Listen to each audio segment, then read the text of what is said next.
Hello there and welcome back to Laurence Plays Factorio Planetary Pioneers, the mod set with over 20 planets, more than 30 science packs, and somewhere well in excess of 100 mods. Oh, and 5 players as well. In this video I'm going to have a bit of a look at some of the thoughts that have come out from stream number 3. So we'll start off with Safir, who, as you'll remember from the previous video, spent a lot of time working on the iron production over here, upgrading and so on all the way through. And he said he's been quite happy doing that because it's given him a good chance to sort of sink his teeth into one of the larger projects we've had so far. Most of the other things we've been doing have been relatively small builds. So we've had we've built up some lumber mills, or we've built up some belts, or so on. All these things, even the circuit production is relatively small, but the iron production, because that feeds so much else around the factory, has been an absolutely enormous one. And so trying to build that up to a sufficient state that it can run and keep the factory satisfied has been something that he's really been able to sort of, sink his teeth into and get working well. That said, he has commented that he also dislikes all the buffering that's going on around here. So these ones are buffering the iron, and then over here where we've got the steel being sort of being kept temporarily, especially this one over here, because this is very much buffering and then only putting it onto one side of the belt, which feels kind of wasteful. There's a lot of capacity for taking steel off into the factory that. And well, technically we must be using it up as fast as we're producing it, because otherwise these chests would fill up and then it would start to go over to this side as well. But it doesn't feel quite right. It would feel much nicer. Well, in an earlier video I was talking about setting the output priorities, so we have that one going to the left and then this one going to the right, so that we're pushing it all straight out through here. And also, as well as that, we might as well do some side balancing. So we could put in a splitter there and then run the belts like this, and that way we can push the steel through, and we'll eventually have enough of it flowing out that we should fill up both sides of the belt. And looking at the belt more closely, we can see that it's not running constantly. There are little bursts of movement and then it stops again. So we are clearly passing through enough steel to keep the whole factory satisfied. But if we're going to do any sort of upgrades down here at any point, it feels very worthwhile to have the capability to at least use both sides of the belt along here, and it seems a little bit silly not to. So maybe something like this, and then I imagine we'll fairly quickly empty these buffers out. There's almost 2,500 in there, so maybe not that quickly, but eventually it'll all go back out. It'll all find its way out, and we'll fill up both sides of the belt, and then we'll be able to once again remove all the buffers from the system. I touched on this in the other videos as well. My personal feelings were that everything went very well in the third stream, and we got a lot done, and Marc was very, very good about sort of feeding stuff out to us as we were ready to do it for anything new to do. So I had the oil processing over here, and then everything through to the red circuits, and then the blue science, and all that went nicely, it went smoothly, and I always had something to be getting on with, and that was really good. I never felt I was sort of hunting for things to do, because any time when I'd finished what I was working on, I could just ask Marc what was next, and he was organised enough and had a big list of things that needed to be done that there was always the next thing ready to go when I asked about it. He did admit that after the stream that he'd been trying to sort of funnel at least most of the interesting and cool stuff over to me, because with me being the streamer, it feels like it makes sense to have me working on a variety of different things and keeping things interesting, rather than perhaps having me working on say the iron processing all stream, which might have got a little bit samey. Although there'd been a bit of copy pasting, there'd have been bots working, and I'd have had a fair amount to talk about, and maybe looking at other people's things. But I think that was the right process, and I'm not just saying that to be selfish. I think that, yes, trying to keep the stream content with the main things that are going on, with the interesting and the glamorous stuff, makes a lot of sense, and it helps to keep the content as good as possible. And that's why we're doing this. We're doing it to generate interesting content for you, the viewer. So yeah, we might as well try and do the best we can on that point of view. I did find running all of these new products down onto the bus to be quite satisfying. So getting in the sulfur and the plastic and the red circuits, and then the blue science as well, on getting all of those up and running, it's nice to feel. It feels like you're making good progress. Whereas Safir, I guess, had the progress of, you could look at the production numbers ticking up for the iron. So there's still sort of the sense of achievement there, but it's not quite as direct and obvious as putting extra things onto the bus. So I was definitely very happy with the tasks I was given. I have to say though, I'd forgotten how much there is to do on Nauvis before you escape and before you leave and start going off to other planets. And I know it's quite a big job. In a way, it's the entire original game before you get to leave the planet. But that's not quite true, because a lot of the technologies are brought a bit earlier. producing a rocket silo, for example, now only actually requires up to blue science and apparently to have made a logistics bot. So it's not too difficult. There's a lot of the original game that's removed. You don't have to worry about purple science and yellow science like you did in the original Factorio. So it's been streamlined a bit to allow you to escape and then get off onto the other planets. So yeah, I'm quite happy with that. But it was a little bit of a surprise, even so, to find out, to be reminded of just how much stuff there is that you need to do. And this isn't me sort of conflating the some of the expanded stuff, like having to do the lumber mills over here. It is actually quite literally just, I'd forgotten how much there is in normal Factorio. But we are getting quite close now, as you saw just a moment ago. We are now able to research the rockets for silo, and we've got most of the things we need to build it. So I think things are going quite well there. Mike felt the same way, that we've made some good progress. We've churned out a load of extra things that are needed for our main bus and for our mall area, things like batteries and low density structures and motors and engines and so on. There was a lot that went in here, so it felt like a good stream where we achieved plenty, and it was satisfying to see all those things appearing on the done list. I'll be concentrating a little bit more on that in a different video, but for now, yes, there were many things were achieved. He found the uranium system a little bit weird, though, and I touched on this in yesterday's slightly silly video, where I took a look at the mine he'd built down here and sort of mocked him a little bit for it. His point is, though, that you can't really do the research to have stuff to do with the uranium until you've got some. You need to get the uranium, and then you can start doing the research to do things with it. So, yes, he could have gone in here and built up an entire decent sized mine, and we'd have had a load of uranium just sitting on belts for quite a while until we'd researched the machinery. Or he could come down here and do an absolute minimum viable product down here, get a little bit of uranium out. Okay, there's 500, that's not the smallest amount, but it's not even a wooden chest's load. And that has now enabled us to then go on and do the researches. And once we've done the researches, this could then be expanded to get us a decent amount of uranium. So I sort of see his point here, but I also think that he could just as easily have set up the mining down here properly, brought down probably a pipe of sulfuric acid at this point, set up all the mining drills, and just had it go out to belts to nowhere, or maybe even start loading up some chests. Although loading chests up will probably be a bit unnecessary. But yes, at this point we don't have the centrifuges to start processing it. We don't have the knowledge to do any of that stuff. So it is literally just a box of uranium that we can't actually do anything with yet. So from that point of view, I do also slightly see what he's getting at. He also feels like the planet's lead system has worked well, so having one person keeping an eye on what needs to be done and then doling those tasks out as people finish stuff up, it means you are able to just carry on doing things basically all the time, and anytime you're not sure what comes next, you can just ask the planet manager what you should be working on, and you'll have an answer very quickly, and that gives you something then to go off and think about and start building. And so yes, I think that's working very well for all of us, and I think we're all very happy with that system. But I guess the corollary to that is, do you feel that system is working for you as viewers? Do you like watching the streams and having somebody working as a manager and sort of doling the tasks out, rather than hearing me debating everything that needs to be done for every time I finish a task and trying to work out what I want to do next? Do you think it makes sense to have somebody dropping tasks on us from on high? And is that working? And also on that sort of note, is having me doing the videos in this format working better for you than the way I used to do them when we were playing K2SE? The goal I'm aiming for, in case you're not aware, is that previously I tended to make a video or two videos or sometimes three videos saying this is what we did in the last stream. And the downside of that is that sometimes I'd end up talking about something that had only been partly completed, or it wasn't a good time really to be talking about that. However, some stuff had been done on it, therefore it was part of the stream catch-up, so I needed to talk about it. Whereas now I'm trying to focus more on having videos where I look at a specific topic. So recently I did one about all of the oil processing, for example, and dealing with everything that was coming out from here and what I did with the oil. There was another one that was talking about all of the smelting down here and how we've modernised that and improved it from the system we had before. And in the future there'll probably be one that talks about, say, concrete making and then starting to build rocket silos and things like that.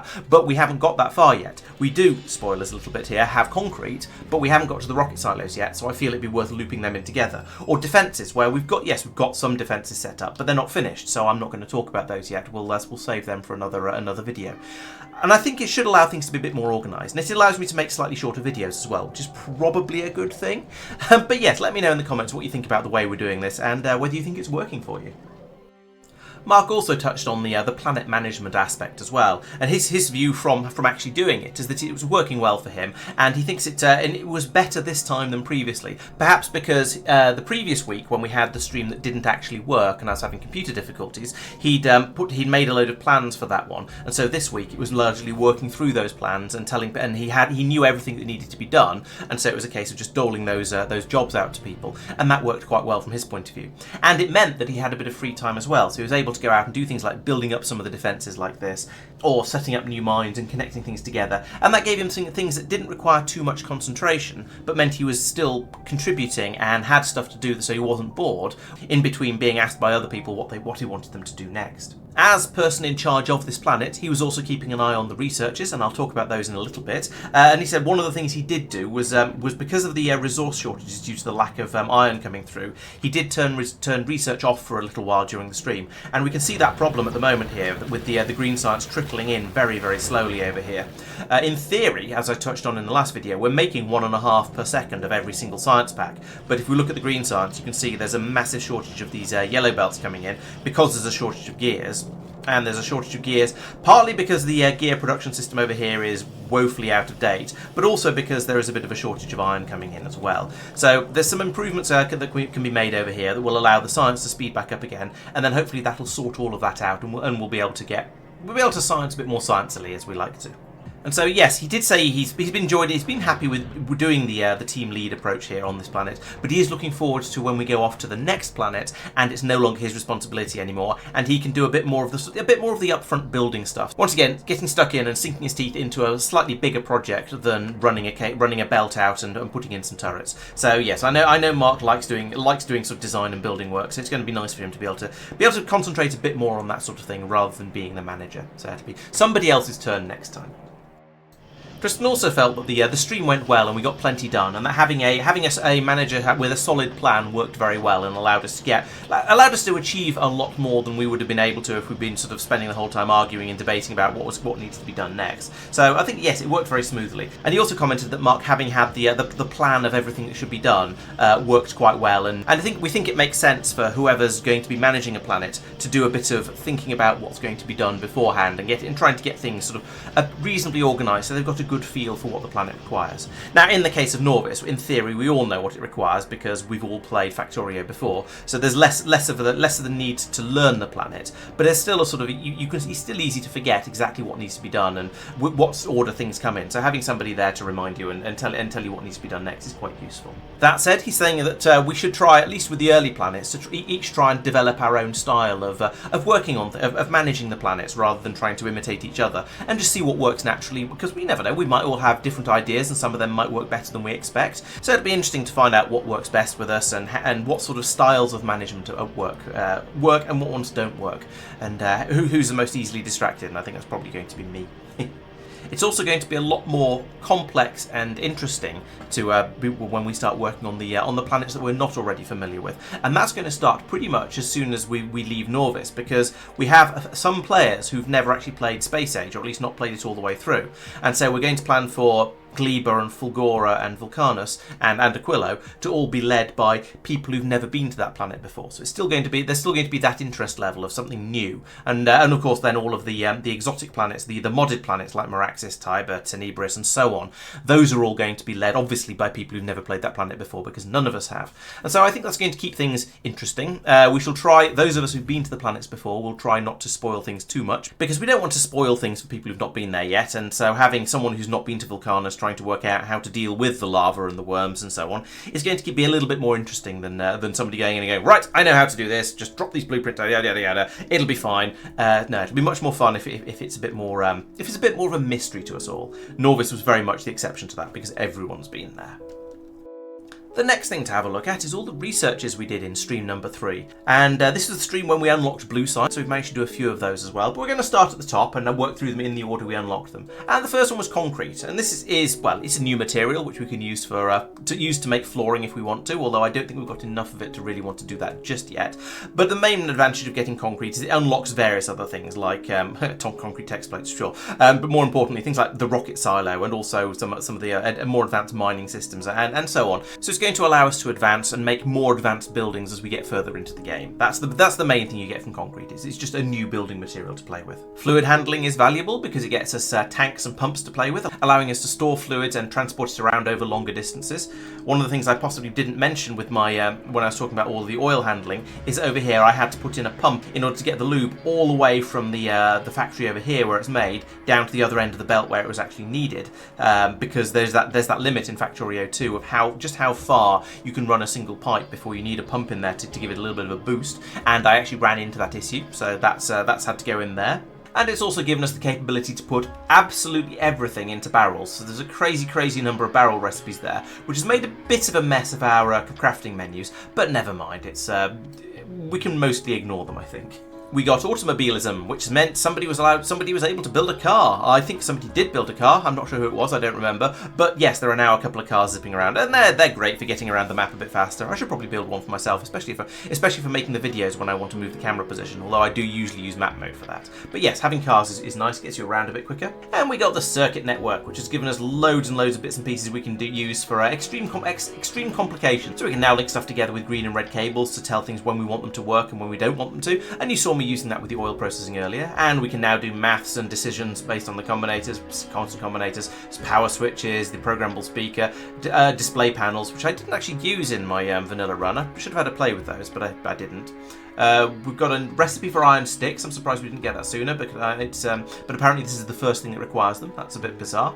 And we've got Nixie tubes and small Nixie tubes, and these are another display system. So we're going to have at some point have a play with those and with the display panels, see which ones look better and which ones we like, and what the advantages and disadvantages are of both of those. But we'll find that out, and we'll work that out a bit later. We did a couple of research speeds, so now our labs run quicker, which is great, or at least it would be great if our science pack production could keep up with them. At the moment, yeah, as you saw, the green science is very much the limiting factor, but this will allow us to get through it even more quickly. I'm a little bit confused here because according to the list we finished Stronger Explosives 1, but that doesn't seem to have been researched yet, so I don't know what's going on there, but that makes grenades stronger, so yay. We researched Tool Belt, which expands your inventory, which is handy, gives you more space to carry stuff around.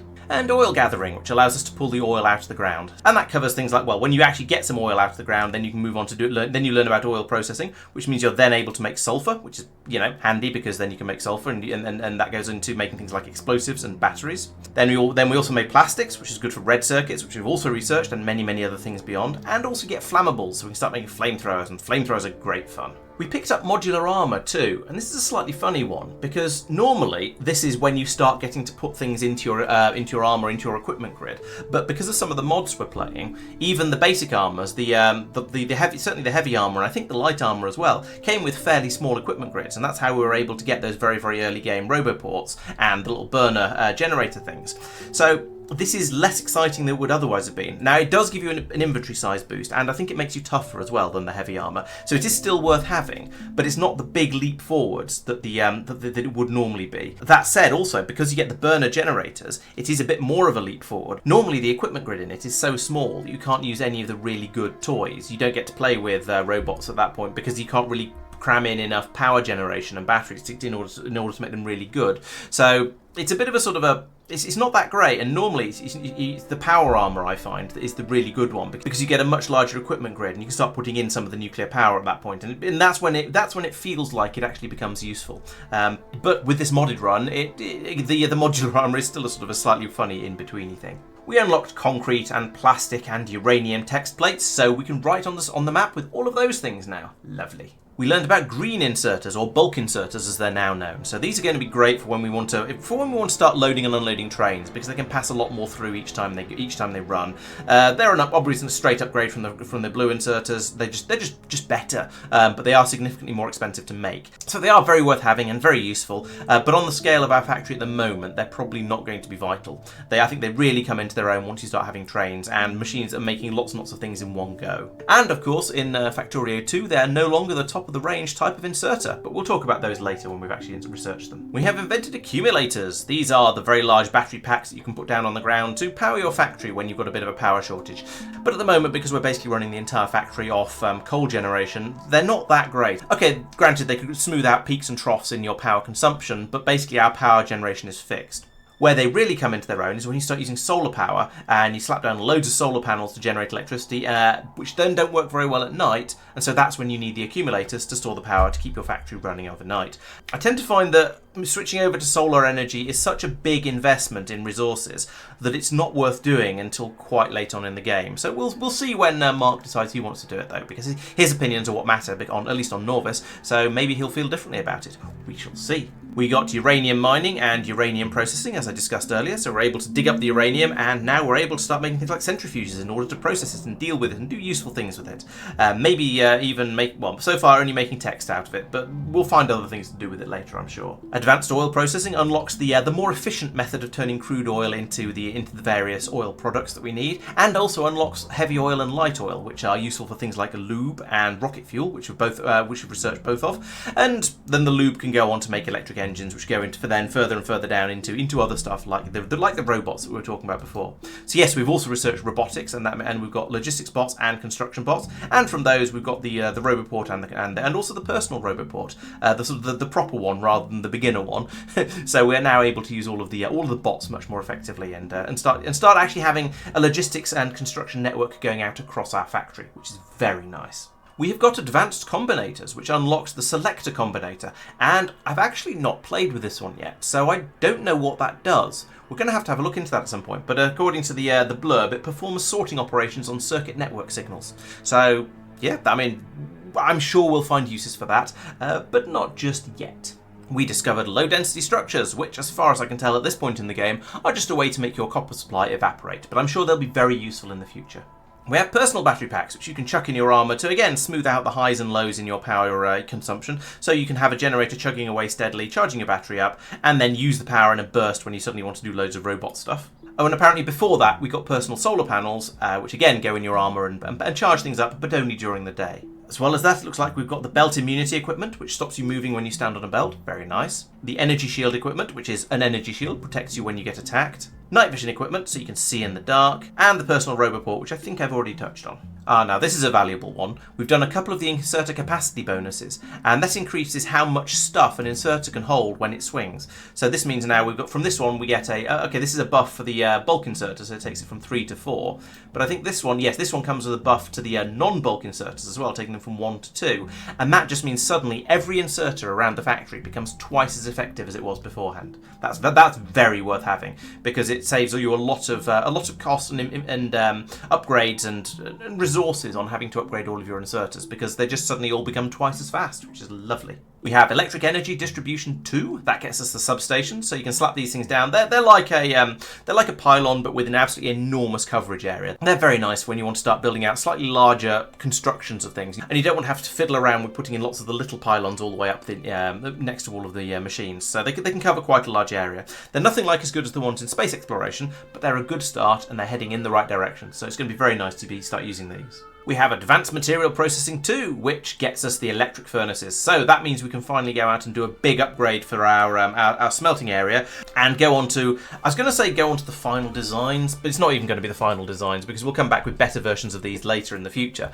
But it's a good step forward, and it's much better than the stone or steel furnaces because it doesn't require a supply of fuel. It, as the name implies, runs off electricity. And finally on the list, we have Mining Productivity 1, which gets us an extra 10%, or at least takes the bonus from 10% to 20% for every type of mine around the system. So whether that's digging up coal from a normal patch, whether it's digging up unobtainiums from some other planets, whether it's pulling oil out of the ground, any of those things, they all now produce an extra, well, it adds 10% onto the bonus. So that's going to get us a bit more stuff, which is very, very nice because we like to have lots and lots of stuff available. And so that brings us to the end of the researches. The Disco Labs are buzzing away happily down here doing whatever it is they're researching at the moment, and it seems to be working quite well, apart from, as previously mentioned, the slight shortage of green science over here. And so that brings us to the end of the video. Thank you very much for watching. I'll be back on Monday at 7:30 PM UK time, as usual, for the next stream in the series, where well, who knows what we'll be doing by that point, but it'll probably involve another planet. So please make sure you come along then so you can see what's going on. I'll be back on Wednesday as well, where I'll be playing some more Foundry, so that's hopefully going quite well. I don't know, I haven't actually started playing it at the point I'm recording this, but that's going to be what I'm going to be doing then anyway. And there'll be more videos coming out on Thursday and Friday as well. So yep, please make sure you subscribe to the channel so you don't miss out on any of those. Thank you very much for watching, and I'll see you next time. Bye bye.